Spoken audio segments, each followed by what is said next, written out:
I've never done one of these before, it's very weird. Luke's asked me to make a video about how I'm coping. It's been one of the roughest journeys I've had to deal with, I suppose. It's easier when it's your child because they're more compliant.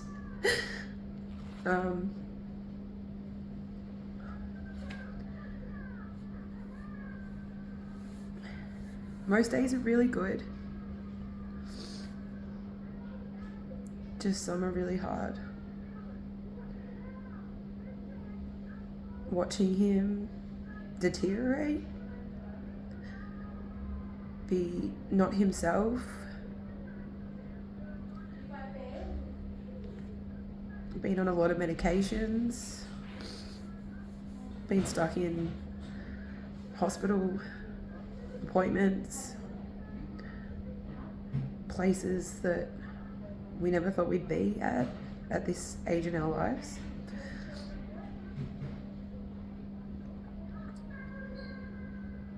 He says I'm strong, but I don't really have a choice.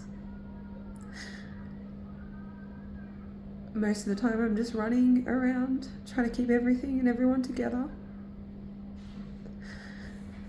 So I push a lot of what I feel aside until I can't.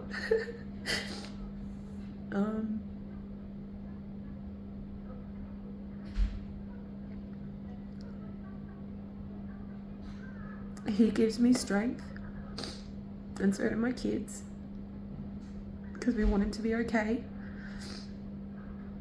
And we know how much of a strong person he is generally, day to day, mentally, physically, emotionally.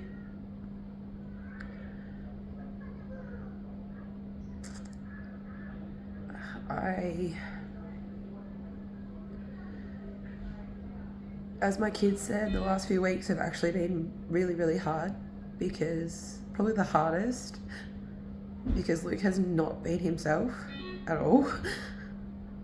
But trying to make him aware of that has been a complete failure up until he crashed completely. I wouldn't have been able to do any of this without the support of my mum and my sister. Calling my mum out of bed in the middle of the night to come watch my kids so that I can go help him, take him to hospital, do whatever. Have my sister leave work early, coordinate with her husband to watch their 2 children so she can go pick up mine from after school care or school if they're having a meltdown. It's really important to be honest with your children as best you can at their level. Lucky I've had a lot of training in that already.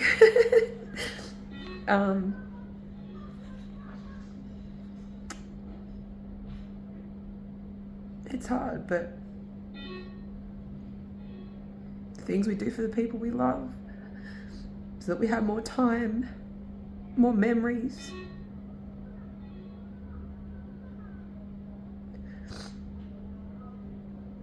You don't realise how quickly it can all just fall apart until you're stuck right in the middle of it.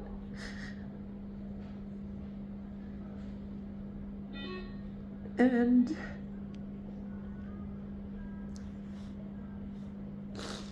everyone just does the best that they can. There's a lot of support networks out there, but you get to the point where you're sick of just talking about the same things over and over again, and there's not a lot of point sometimes just talking.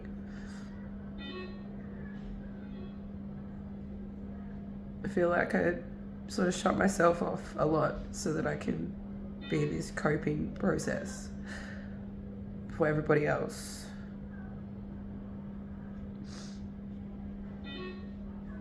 and I'll come later. But I'm pretty used to that. My nursing history, Jackson and his birth and all his medical stuff for many years, the behavioural stuff now. Irabina Autism Services have been amazing. They've got him into a lot of outreach programs, so it's helping him process and understand. And I'm using those skills for the other two. The school have been up and down in support.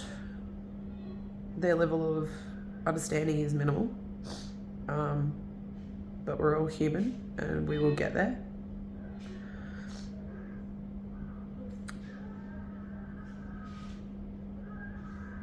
I just want him to be okay. I want him to be here so we can grow old and watch our grandkids like we always planned. Fuck. Just had to pause because, you know, we start talking about that stuff too much and I lose my shit. It's been eye-opening to watch his videos.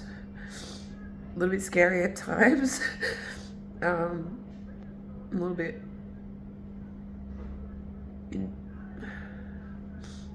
embarrassing for myself, I suppose.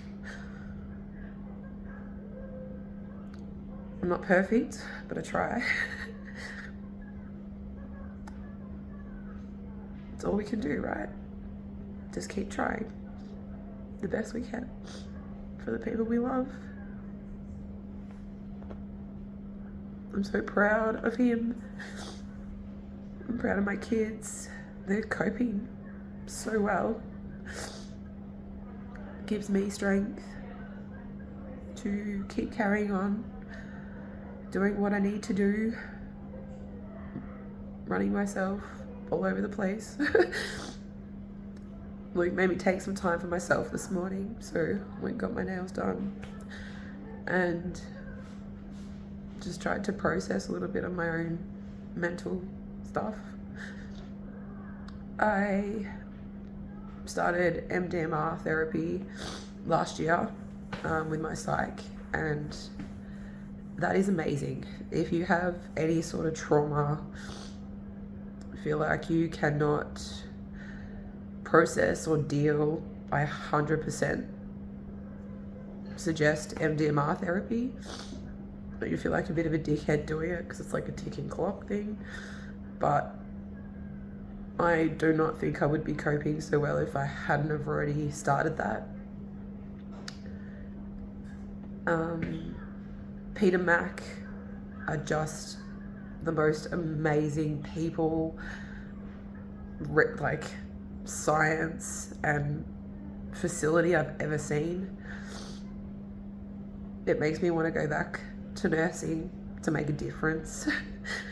That's why I started being a nurse in the first place. Now I'm just Jaxie's and Luke's nurse. Which is a full-time job. So my own career will be put on hold for a fair while longer. I'm only one person.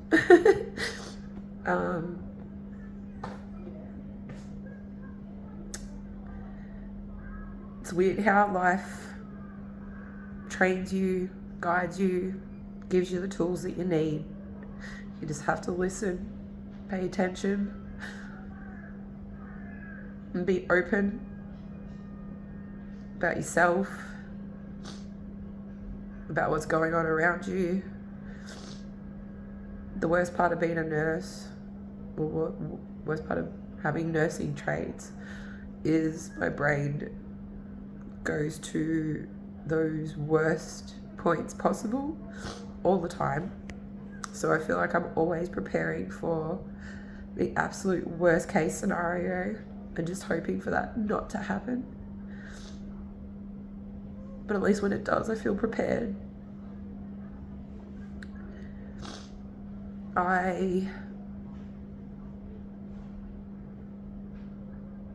We're here, we're alive, We're coping.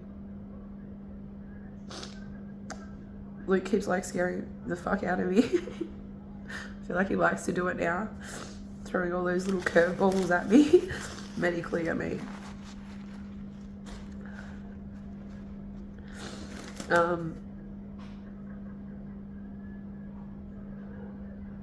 I don't know what else to say.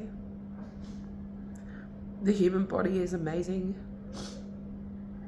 Mind over matter in every single way. And I know he's gonna get through this because he doesn't have a choice. He's not allowed to leave me alone.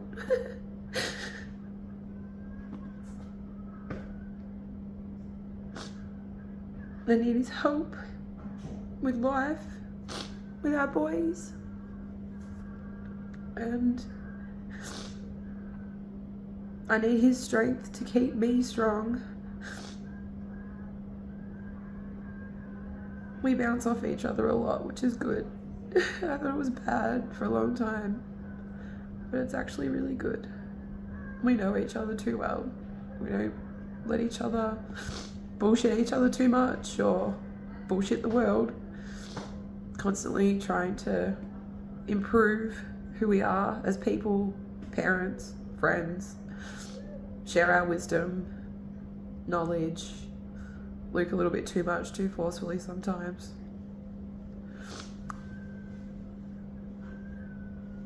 You can only help those that want to help themselves. And I think we've both always wanted to constantly help ourselves and the people that we love. He's an amazing person. You know, they say that chivalry's dying, but not in him.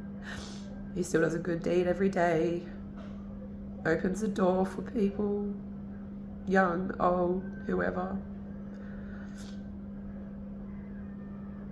Everyone just needs to slow down. The world is a huge rat race, and we forget how much the small things matter and make us human.